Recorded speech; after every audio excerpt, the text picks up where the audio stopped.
ہمارے اس دور میں لوگ دین کے بارے میں جو بات کرتے ہیں تو لوگوں کو جو ہمارے بچوں کے سوال ہیں، ینگ جنریشن کے سوال ہیں، لوگوں کے ورکنگ پروفیشنلز کے سوال ہیں،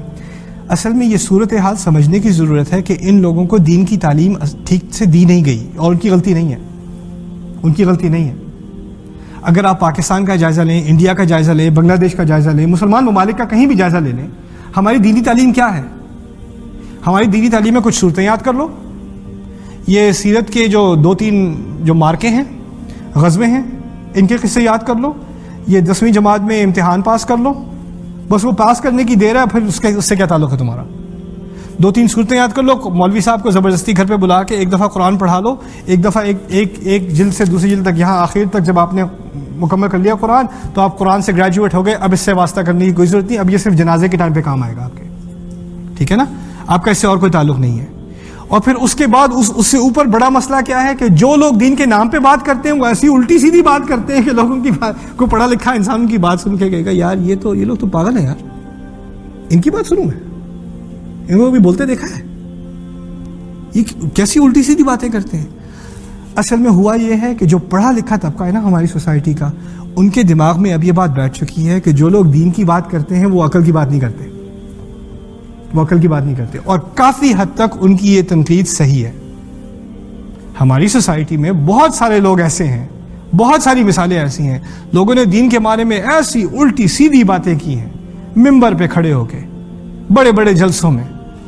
ایسی باتیں سننے کو ملتی ہیں۔ میں کبھی کبھار مجھے کامیڈی کا خاص شوق ہے، تو جب میں امی کے گھر جاتا ہوں تو ان کو پاکستانی چینلز دیکھنے کا شوق ہے، میں دینی چینل میں دیکھتا ہوں، مجھے اس سے بڑی اچھی کامیڈی ملتی ہے۔ لوگ کیسے سوال پوچھ رہے ہیں اور جناب کیسے الٹے سیدھے جواب یہ لوگ ٹی وی پہ دے رہے ہیں اور لوگ دیکھ رہے ہیں، اور کہاں کی بات کہاں، کو کسی کو کال کر کے پوچھ رہا ہے ہاں مجھے آج کل نیند نہیں آتی میں کیا کروں، کہتے ہیں اچھا ٹھہر جاؤ ذرا 1 سیکنڈ، ہاں تم ایسا کرو تم یہ 3 دفعہ پڑھو، یہ 5 دفعہ پڑھو، یہ کہاں سے یہ لے کے آ رہا ہے یار، یہ کون سا دین ہے؟ میں 15 سال سے پڑھنے کی کوشش کر رہا ہوں، مجھے یہ فارمولا نہیں ملا، ان کو کہاں سے مل گیا؟ یہ غیب سے آتا ہے جی، ان کی عقل ہی غیب میں یار ان لوگوں کی۔ اور جب ان لوگوں کو آپ دیکھو گے بار بار تو کسی بھی عقل مند انسان کی دماغ میں تو آئے گا میرا اس دین سے کیا تعلق یار، ان لوگوں سے میں کیا کروں، اس سے میرا کوئی واسطہ نہیں ہے، نہ میں ان سے کوئی واسطہ کرنا چاہتا ہوں، میں تو ان کو بلیم بھی نہیں کرتا، میں خود اگر میرا ایکسپوجر صرف ان لوگوں سے ہوتا تو میرا دین سے کوئی تعلق نہ ہوتا، کوئی بھی تعلق نہ ہوتا۔ میں تو بڑا فارچونیٹ ہوں، جب میں کالج میں تھا میں بالکل دین سے میرا بالکل کوئی واسطہ نہیں تھا، جب میں کالج میں تھا مجھے کچھ ایسے لڑکوں سے ملاقات ہوئی، کچھ ایسے دوستوں سے ملاقات ہوئی جو مجھ سے کہیں زیادہ ذہین تھے اور مجھ سے کہیں زیادہ دیندار تھے، اور جب وہ اپنے دین کی طرف آئے تھے تو عقلی طور پر آئے تھے، ان کے لیے صرف دین ایک روحانی شے نہیں تھی، ایک عقلی چیز تھی، روحانیت اور عقلیت دونوں ایک ساتھ تھیں۔ اور جب میں نے اس چیز کو دیکھا، میں نے کبھی دیکھا نہیں تھا، میں نے تو سوچا نہیں تھا کبھی عقل مند لوگ بھی دیندار ہوتے ہیں، سوچنے سمجھنے والے بھی دیندار ہوتے ہیں، یہ لوگ یہ تو اس کے تو 4.0 GPA، top of his class, masters degree,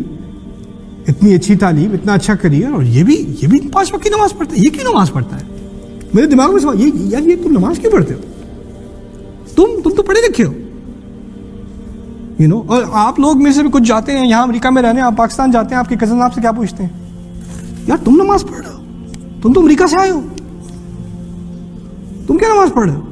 باقی سب مزے میں بیٹھے کھا رہے ہیں ریسٹورینٹ میں، اذان ہو رہی ہے، وہاں تو کہتے ہیں اذان بج رہی ہے، ٹھیک ہے نا، اور آپ اٹھ کے نماز پڑھنے کے دیکھو ذرا یہ مولوی صاحب آئے ہیں نماز پڑھنے۔ اب نماز مذاق بن چکی ہے اس سوسائٹی میں، اندازہ کرو کتنا زوال ہے اس مسلمان امت کا، اور اس میں آپ ان لوگوں کی طرف ہی صرف انگلی مت اٹھائیں جو نماز نہیں پڑھتے، وہ یہاں تک پہنچے کیسے؟ یہ کون سی تعلیم کی کمی تھی؟ یہ کون سی ذمہ داری تھی؟ جن لوگوں نے دین سکھانا تھا انہوں نے کیا الٹی سیدھی بات سکھانی شروع کر دی؟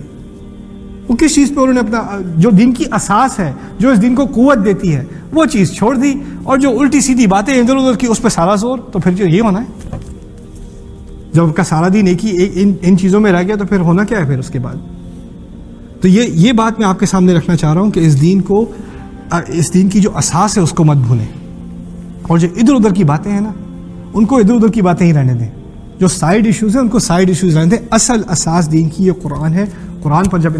ہماری امت واپس آئے گی تو ہمارا کانفیڈنس اس دین میں، اور ہماری ایتھکس، ہماری مورالٹی، ہمارا کردار، ہمارے اخلاق، سب چیزیں واپس آ جائیں گی۔ ایک دفعہ اللہ تعالیٰ کا کلام ہمارے دلوں میں تو اتر آئے۔ اللہ تعالیٰ اس کلام کو ہمارے دل و دماغ کو اس کلام کے ذریعے روشن کرے، اور اللہ تعالیٰ ہمیں اور ہمارے آنے والی نسلوں کو اس قرآن کی زندہ مثال بنائے۔ بارک اللہ لی ولکم فی القرآن الحکیم ونفعنی وإیاکم بالآیات والذکر الحکیم۔ السلام علیکم ورحمۃ اللہ وبرکاتہ۔